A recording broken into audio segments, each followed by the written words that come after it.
Ang mabuting balita ng Panginoon ayon kay San Mateo. Noong panahong iyon, sinabi ni Jesus, "Lumapit kayo sa akin, kayong lahat na napapagal at nabibigatan sa inyong pasanin, at kayo'y pagpapahingahin ko. Pasanin ninyo ang aking pamatok at mag-aral kayo sa akin. Ako'y maamo at mababang loob, at makasusumpong kayo ng kapahingahan para sa inyong kaluluwa, sapagkat maginhawang dalhin ng aking pamatok at magaan ang pasaning ibibigay ko sa inyo." Ang mabuting balita ng Panginoon. Pinupuri ka namin, Panginoong Hesukristo. Lumapit kayo sa akin, kayong lahat na napapagal at nabibigitan sa inyong pasanin, at kayo'y pagpapahingahin ko.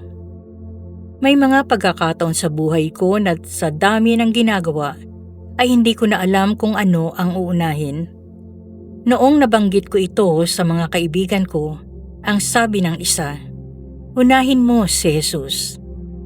Maaari ngang sa dami ng dapat gawin ay naguguluhan na tayo kung ano ba talaga ang dapat unahin.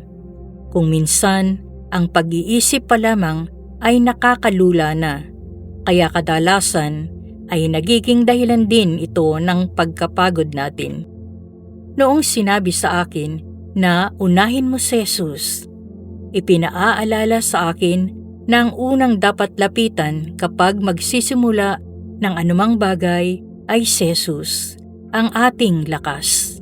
Siya ang magbibigay ng inspirasyon upang magampanan mo ng mabuti ang mga dapat mong gampanan, at siya rin nawa ang maging takbuhan sa mga panahon ng kapaguran, dahil siya pa rin ang magbibigay ng pahinga at lakas upang makapagpatuloy. Unahin mo si Jesus at hindi ka mahuhuli o mauubos.